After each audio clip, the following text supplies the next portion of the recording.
Hey everybody, welcome back to the channel. So as you may remember from the last video, I had the opportunity to put the Saucony Endorphin Pro 3 to the test running the New York City Marathon 2022. I'll talk to you a little bit in this video about the results from that race and how the shoe performed. And then just this past weekend, I had the opportunity to put the Adidas Adizero Prime X Strung also through a marathon test running the Town of Celebration Marathon in Celebration, Florida. So we're going to compare the two and find out what my overall preference was and who each one of these shoes might be best for, because everybody runs a little bit differently. Everybody has a little bit different running experience, running economy, and so we'll talk through all of that. So first, let's talk about the shoe that we talked about last time, which was the Saucony Endorphin Pro 3. So the results of that video, we compared it to the Nike Alpha Fly, the first edition Nike Alpha Fly, and we said that this shoe may be better for more runners. And the reason for our thinking there was that this shoe does have a little bit higher drop from heel to toe, so you get a little bit more athletic stance to start off with. It also has this S-curve carbon fiber plate that you see here, and what that does is it helps a runner roll through their stride, right? So no matter where you hit, if you're a rear foot striker, mid foot striker, or a forefoot striker, it just helps propel you through your stride from that point and provides a little bit quicker cadence, a little bit quicker leg turnover. It's a lighter weight shoe than the Alpha Fly was. And we talked about the upper maybe being a little bit more accommodating, and just the general cut of the shoe maybe being just a little bit more accommodating for more people than the Alpha Fly.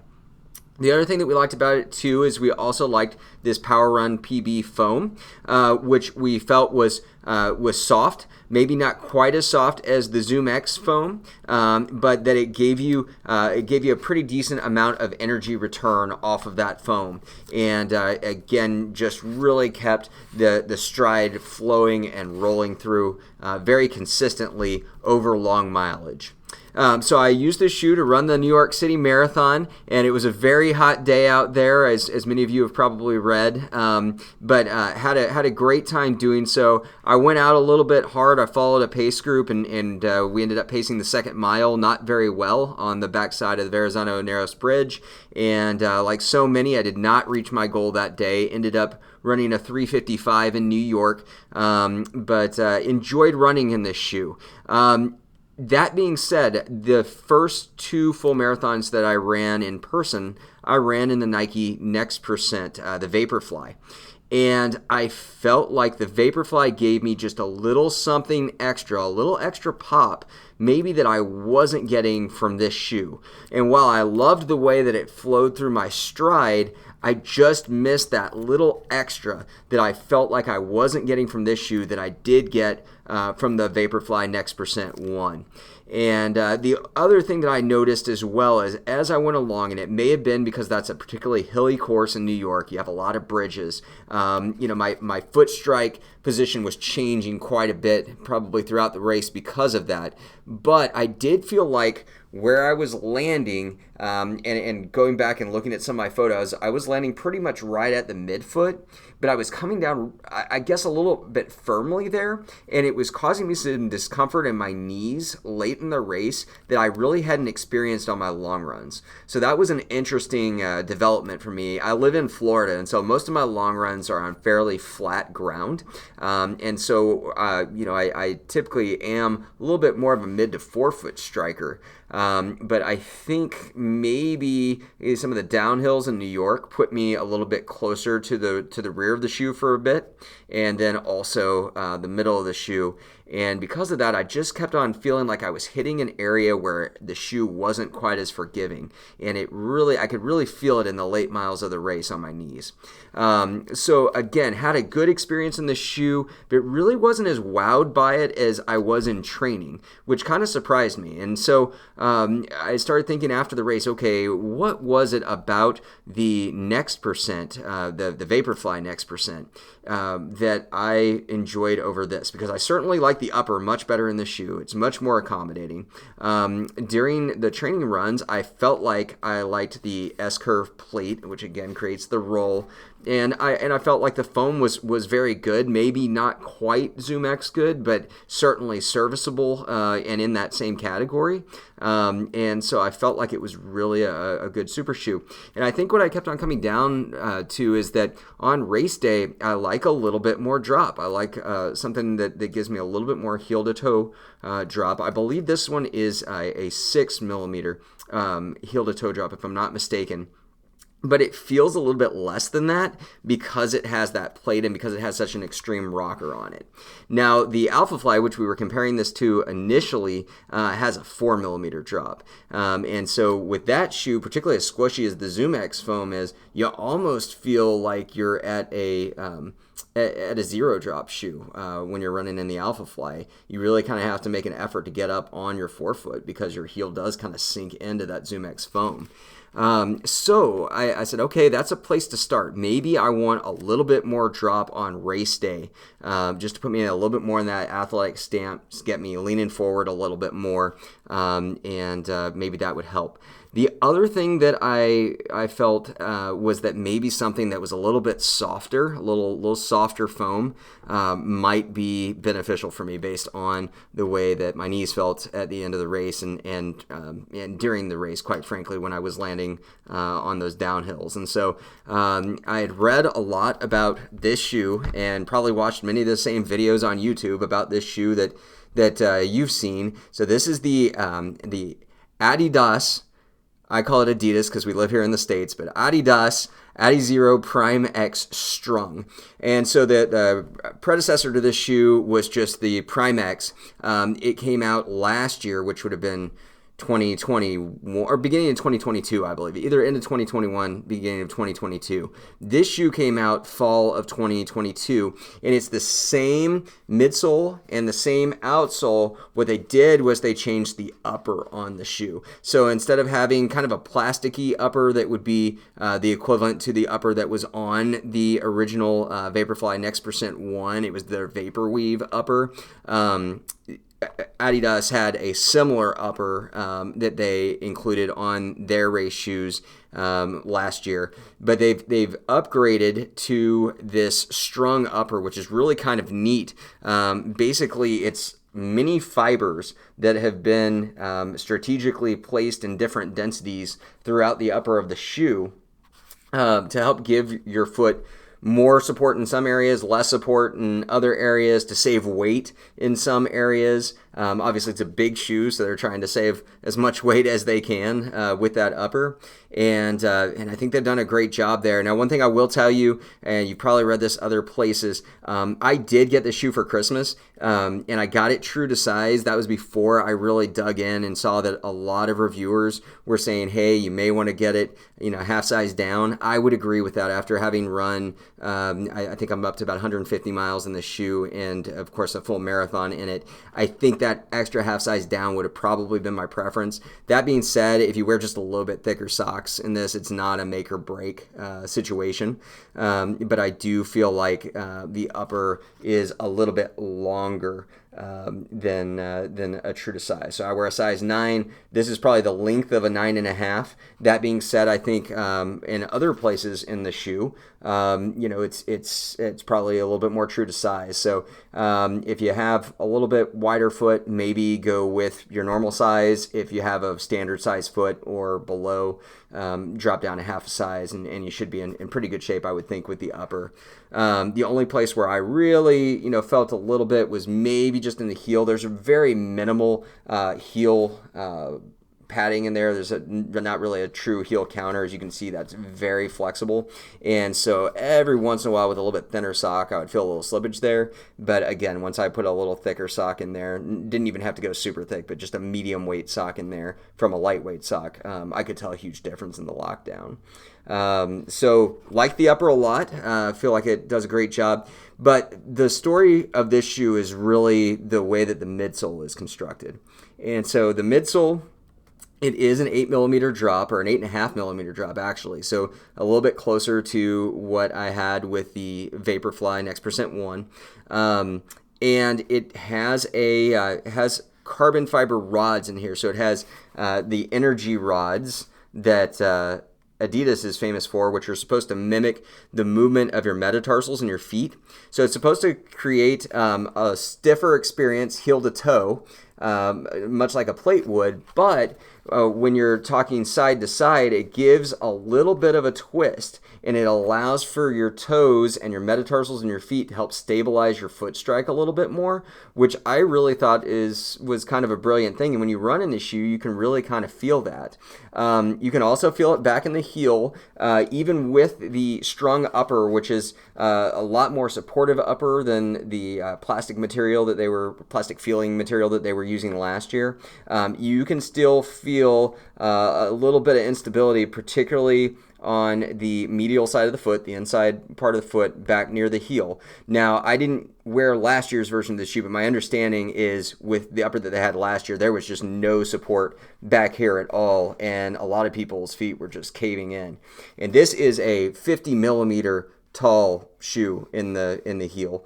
So it's not actually race legal for people that are running professionally, trying to make money with prizes and trying to set world record. But for your everyday Joe, or your everyday hobby runner, however seriously you take that, that's not going to make any difference in your races. You shouldn't be penalized for using this shoe. It is inherently a little bit unstable because of that. That being said, the foam that is used here is the Light Strike Pro foam. Some of you might have seen this foam included as kind of a hybrid with some of Adidas's daily trainer offerings, the Boston series, the Adios series, things of that nature. But this one is completely Light Strike Pro. And it's not only coupled with the energy rods, but there's these blades underneath the forefoot that the energy rods work with to help stabilize that foot strike and help give just a little bit more solid landing platform here in the front, reinforces the foam a little bit more. And I believe those are made out of some sort of TPU material. It feels kind of plasticky if you feel the way that those blades feel.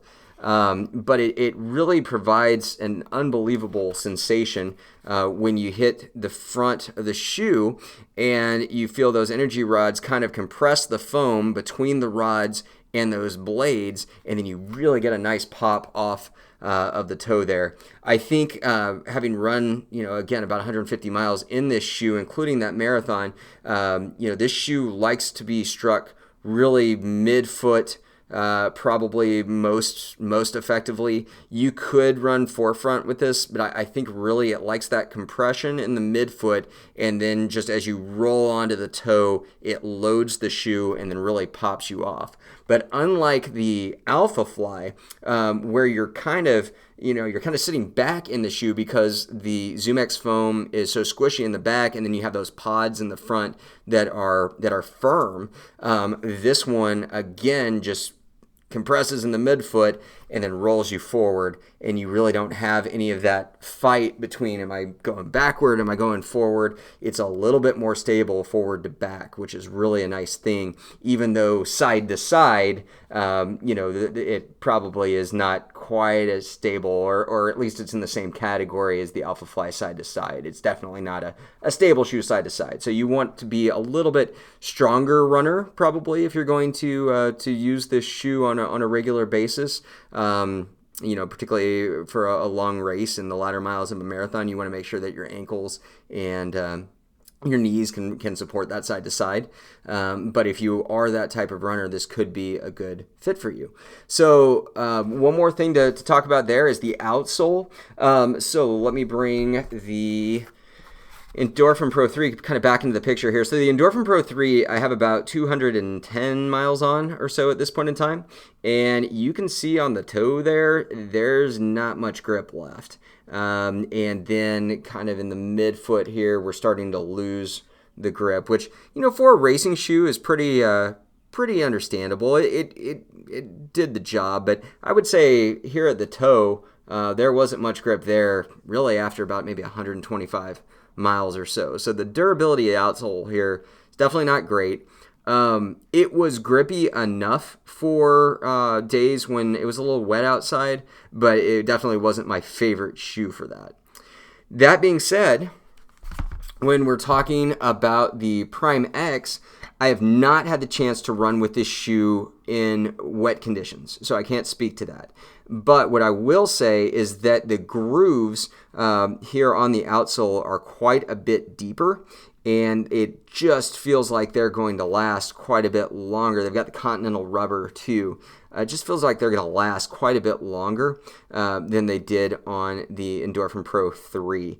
It's again, I'm about 150 miles into this shoe, and you can see there's plenty of traction left on that. You can also feel the grippiness of the shoe when you run in it, particularly if you're on asphalt or some sort of terrain with some traction on it. One of the loops in the marathon was actually around a high school track, and I could really feel this grip into the texture of the track.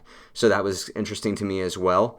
Where you see this right here, this is actually not balding. This is just a crash pad, and that's designed that way. The shoe comes that way, and the coverage of the rubber is very good on this as well as it is on the Endorphin Pro. So really, I think as far as coverage, both are great, but durability you're going to get more here with the Prime X, and again maybe a little bit more grippiness there as well. The Prime X is definitely the heavier shoe because it is the bigger shoe, right? This shoe in my size comes in right at about 8.7 ounces. I weighed it along with this on my wife's kitchen scale. Don't tell her I did that. So this one came in right at about 8.7 ounces. This one came in right at about 7.1 ounces. And again, I'm a men's size 9. Both of these shoes have been used a little bit, so they might have absorbed a little bit of sweat, have a little bit of dirt on them at this point in time. So those aren't necessarily the measurements straight out of the box, but it gives you an idea of how they compare. So you're talking about essentially an ounce and a half different, right? So for the marathon that I ran this past weekend, that was a concern of mine. I'd put the mileage in, and I said, I may like the way this shoe feels a little bit better because it did remind me of the way that the Vaporfly Next Percent felt a little bit. It has that same drop, it has that same compression, and that same just extra pop, and it's softer. That's the other thing I didn't mention is the midsole foam, the Light Strike Pro. Breaks in, it probably takes it about 30 miles or so for it to break in, and it gets softer, but it doesn't get any less responsive. And I feel like this foam, particularly when it's included with the technology that they've included in the shoe with the blades and the energy rods in there, there's a lot of energy return here, a lot more than there is in the Saucony. This shoe, you feel a little bit of poppiness because it's a little bit firmer ride, I guess, and you can feel that poppiness as you run. This one, you get a little bit more squish, but you get a lot more return out of it. And I think that that's the sensation that I was missing. And so I opted to run with this shoe, with the Prime X Strung at the Town of Celebration Marathon. I was concerned about the weight difference. It ended up not being a factor. I really enjoyed running in this shoe. I felt like it kept my body fresh. I hit the wall a little bit in the latter miles. I ended up running a 3:37 on a mostly flat course, but I felt like I almost forgot about this shoe. That my body was feeling so fresh that I could just focus on my form, my foot strike, and just getting the most out of myself that day, and I wasn't thinking about the way that my joints were feeling or my muscles were feeling, other than the fact that they were getting glycogen depletion. I just felt like this shoe worked a little bit better for me personally at the marathon distance. Now, if I was running a shorter race, if I was running a 10K or below, no question, I run in the Endorphin Pro all day long because I don't need that little bit of extra cushion, and the weight savings here would be significant, I think, over those distances. But a longer distance, I'm telling you, I didn't notice the weight of the shoe at all over the longer distance. I didn't really notice that it was less nimble, except for one switchback that we had to navigate, in which case I kind of missed the agility of this shoe a little bit. But again, one switchback on an entire marathon course is not the end of things. I just had to slow down a little bit with this one. But I would say definitely for the marathon, and for the half marathon, it would be really close. I would probably still go with the Endorphin Pro 3 for the half. I think that this shoe still is going to give me a better top end speed. It's a more performance oriented ride. I still love this shoe. I don't want to talk bad about this shoe at all. It's still, I think, my second favorite shoe at the marathon distance. Well, maybe third favorite, maybe behind the Vaporfly Next Percent 1. But I think at the marathon distance, or certainly if you were running a longer road ultra, I think the Prime X could be the way to go. Running in the shoe is just a ton of fun. Again, it worked a little bit more naturally with my stride without me having to feel like the S-shaped plate was forcing me to run maybe a certain way, and of course definitely reduced that impact zone mid-foot, and certainly gave me a more propulsive feeling with the way that it loaded. So I think that is really pretty much it when comparing these two shoes. Both great options, outstanding options, but that's the way I see it. If you have any questions for me, though, put them down below, and I'll try to answer those for you so that you can make the decision that's best for you. Just because I feel one way doesn't mean that that's going to be the right decision for you. My role here is just to let you know what my experience has been and help you take that information and do what you will with it. The other thing I was going to mention too is we had quite a few questions after the last video about the laces that I use in my shoes. So these are Caterpie laces, Caterpy laces, and they are awesome. So they are elastic shoelaces, and they have these little notches on them, and it allows you to basically lock the tension of the lace in at each eyelet. So the lace won't stretch through the eyelet; it'll stop right where that notch is, and so you can really create a very personalized feel. I like to lace them with my foot inside the shoe, just so I can get that real personalized feel. And then you can adjust them, as you see fit. Once you run in them a little bit. But the thing that I love about them maybe more than anything else is that you just slip your shoe right on. You don't have to tie or untie your shoe. You just slip your foot right into the shoe, and it fits the same every single time you put your foot in it. The other thing is when you're running a long race and your foot starts to swell up, these laces, again, because they're elastic, they're going to give a little bit. So it's going to reduce and potentially even eliminate the pressure on the top of your foot that you get a lot of times, particularly on race day when you lace them up maybe a little bit tighter than normal. You're not going to get that hurtful sensation on the top of your foot. But you're still going to get the same quality lockdown, if not better, with these laces than you would with just traditional laces. So I do recommend those Caterpie laces. They're awesome. So you can buy both of these shoes. We've got a link in the description. We have an affiliate account with Roadrunner Sports. We think they're awesome. They have a great VIP program, and you can save about 20% off of your shoes that way. So I would recommend taking a look at that if you're intending on buying a new shoe anytime soon. And again, if you have any questions, let me know down in the comments. I'll try to make more of these videos, but I try not to make them too often because I want to make sure that they're meaningful when we do.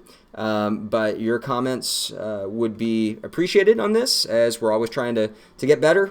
And again, thank you guys so much for watching, particularly those that watched all the way to the end. And we'll see you in the next video.